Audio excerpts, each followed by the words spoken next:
விமலா, ஜில்லுன்னு ஒரு கிளாஸு தண்ணி, அப்புறம் சூடாக ஒரு கப்பு காஃபி கொடு. தண்ணீரையும் காஃபியையும் கொண்டு வந்து வைத்தாள் விமலா.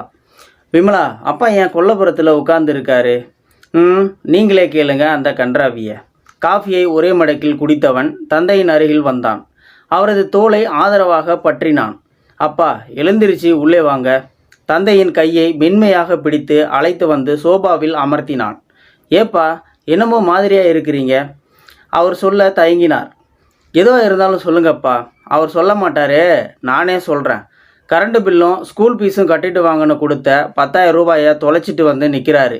கேட்டால் எங்கே வச்சு தொலைச்சேன்னு தெரியலன்னு சொல்கிறாரு. அவர் முகத்தை பார்க்க பாவமாக இருந்தாலும் 10,000 ரூபாய் போனதில் அவனுக்கு அதிர்ச்சியாக தான் இருந்துச்சு. விமலா மேலும் அவனை சூடேற்றினாள். இந்த அளவுக்கு அஜாக்கிரதையும் பொறுப்பில்லாமையுமா ஒருத்தர் இருப்பாங்க? இவர் பேங்கில் வேற கேஷியராக இருந்தார். எப்படி தான் இத்தனை காலம் கேஷியராக வேலை பார்த்தாருன்னே தெரியல. விமலா, நீ கொஞ்சம் பேசாமல் இரு. நான் தான் விசாரிச்சுக்கிட்டு இருக்கேன்ல. எங்கே வச்சு தொலைச்சிங்கப்பா? தந்தையிடம் கேட்டான் கதிரேசன். அதுதான்ப்பா எனக்கு தெரியல. விமலா கிட்ட பணத்தை வாங்கிட்டு இபி ஆஃபீஸுக்கு போயிட்டு இருக்கும்போது நம்ம எதிர்த்த வீட்டு ரிட்டையர்டு போஸ்ட் மாஸ்டரு சேஷாஸ்திரியை வழியில் பார்த்தேன். அவரும் இபி ஆஃபீஸுக்கு தான் போகிறேன்னு சொன்னதும் நானும் அவருமா பேசிகிட்டே நடந்து போனோம். அங்கே ஒரே கூட்டமாக இருந்துச்சு. கூட்டம் குறையிட்டு முன்னே நானும் அவருமா ஒரு மரநிலையில் உட்காந்தோம். தாகமாக இருக்குன்னு 2 பேரும் ஆளுக்கு ஒரு இளநியை குடிச்சிட்டு நானே காசை கொடுத்துடலான்னு திரும்பி பார்த்தா பேக்கை காணோம்.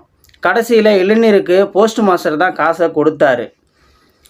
அந்த இளநீர்காரன் எடுத்துருப்பானோ? இல்லைப்பா, அவன் என் முன்னால் தான் இருந்தான். பின்னால் இருந்த வேற யாரோ தான் எனக்கு தெரியாமல் எடுத்திருக்காங்க. விமலா குறுக்கிட்டாள். பணப்பைய யாராச்சும் பின்னால் வைப்பாங்களா? சுத்த கோமாளித்தனமாக இருக்குது. சொந்தமாக சம்பாத்தியம் இருந்தால் தானே காசோட அருமை தெரியும். என்னோட புருஷன் சம்பாத்தியத்தை வேற எவனோ திங்கணும்னு விதி. இந்த ஒரு தடவை தாம்மா இது இப்படி நடந்துச்சு. ரிட்டையர்டு ஆனதுக்கப்புறம் இத்தனை நாளாக நான் தானே கஷ்டப்பட்டுட்டு வரேன். அப்போல்லாம் ரொம்ப ஜாக்கிரதையாக தானே இருந்தேன். ஒரு தடவை தொலைத்தாலும் மொத்தமாக 10,000 ரூபாய். சர்வ ஜாக்கிரதையாக தான் இருக்கணும். அங்கே என்னோட வேலை பார்த்தவங்க நின்றுக்கிட்டு இருந்தாங்க. இங்கே என்னோட சிநேகிதனை பார்த்தேன்னு சொல்லி நாள் முழுக்க வெட்டி பேச்சு பேசிக்கிட்டு நிற்கக்கூடாது என்று புரிந்து தள்ளினாள் விமலா. விமலா, கொஞ்சம் மரியாதை கொடுத்து பேசு. என்ன இருந்தாலும் அவர் என்னோட அப்பா. ஆமாம், நீங்கள் தான் மெச்சிக்கணும். சும்மா தானே வீட்டில் இருக்காரு. காலையிலும் சாயந்தரமும் குழந்தைங்கள ஸ்கூலில் கொண்டு விட சொன்னால் வயசான காலத்தில் என்னால் முடியலன்னு வயசை ஒரு சாக்கா வச்சுக்கிட்டு ஜகா வாங்கிக்கிறது. உருப்படியாக பண்ணிட்டு இருந்தது ரேஷனில் பொருள் வாங்குறதும் கரண்ட் பில்லு ஸ்கூல் ஃபீஸு கட்டுறதும் தான். இனி இந்த ஒரு காரணத்தை வச்சு இந்த வேலையிலிருந்து ஜகா வாங்கிக்கலாம்ல? கதிரேசன் குறுக்கிட்டான். விடு விமலா, அவருக்கு முடியலன்னா நானோ நீயோ போய் கட்டிட்டு வந்துடலாம். இதுக்கு போய் ஆமாம், நானோ நீங்களோ போய் எல்லா வேலையும் செஞ்சுட்டு வந்துடலாம். இங்கே இந்த பெரிய மனுஷன் நல்லா சாப்பிட்டுட்டு அந்த கோவில் இந்த கோவில்னு சுற்றிட்டு வரட்டும். நேரத்துக்கு சமைச்சு போடத்தான் நான் இருக்கேன்ல. ஏய், இப்போ என்ன பண்ணணுங்கிற? எரிச்சலுடனே கேட்டான் கதிரேசன். என் மேலே ஏன் எரிஞ்சு விழுறீங்க? கொஞ்ச நாள் உங்கள் தங்கச்சி வீட்டில் கொண்டு போய் விடுங்க. அப்போ தான் நம்ம வீட்டோட அருமை தெரியும். என்ன மாப்பிள்ள, ஏதோ சூடான விவாதம் போல தெரியுது. சிவ பூஜையில் கரடி நுழைஞ்சிருச்சோ? கேட்டபடியே வீட்டினுள் நுழைந்தார் விமலாவின் தந்தை சிவராமன். அப்பா, வாங்கப்பா. இந்த வேகாத வெயிலில் ஏன்பா நடந்து வந்தீங்க? ஒரு ஆட்டோ பிடிச்சா பஸ் ஸ்டாண்ட்லேருந்து நம்ம வீட்டுக்கு மிஞ்சி போனால் 40 50 தானே கேட்பான். நடக்கிறது உடம்புக்கு நல்லது தானம்மா. சரி சரி, இந்த பையில் பழங்களும் சிப்ஸும் இருக்குது. குழந்தைங்க வந்தால் கொடு. முதல்ல இதை போய் உள்ளே வச்சுட்டு வா. பையை கிச்சனில் வைத்து விட்டு தந்தைக்கு லெமன் ஜூஸ் எடுத்து வந்தாள் விமலா. அப்பா, இந்தாங்க, ஜில்லுன்னு குடிங்க. அதை அப்படி வச்சுட்டு இந்த பக்கம் வாம்மா. ஜூஸ் நிரம்பிய கிளாஸை மேசையில் மேல் வைத்து விட்டு தந்தையின் அருகில் வந்தாள் விமலா. என்னப்பா? 2 உள்ளங்கையையும் ஒன்றோடு ஒன்றாக நன்றாக தேய்த்து சூடாக்கி பலார் என்று தன் மகளின் கன்னத்தில் அரைந்தார் சிவராமன். சிவராமனின் 5 விரல்களும் விமலாவின் கன்னத்தில் அச்சு பதிந்தாற் போல் பதிந்தன. விம்மி அழுது கொண்டே அப்பா என்றாள் விமலா.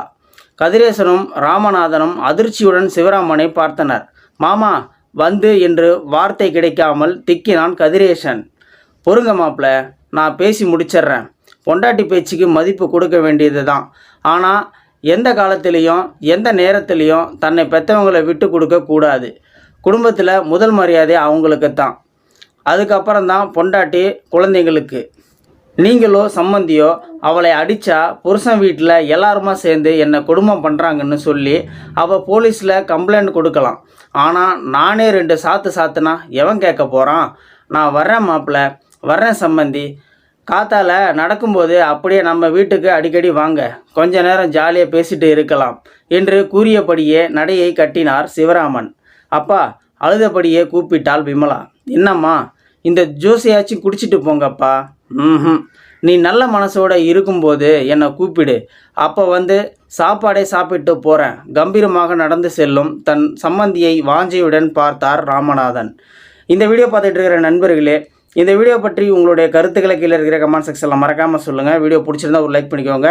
இது போன்ற வீடியோவை நீங்கள் அடிக்கடி தொடர்ந்து பார்க்கணும் அப்படின்னு நினச்சிங்கன்னா நம்ம சேனலை சப்ஸ்கிரைப் பண்ணிக்கோங்க. மறக்காமல் பெல் சிம்பளையும் கிளிக் பண்ணிக்கோங்க. நன்றி, வணக்கம்.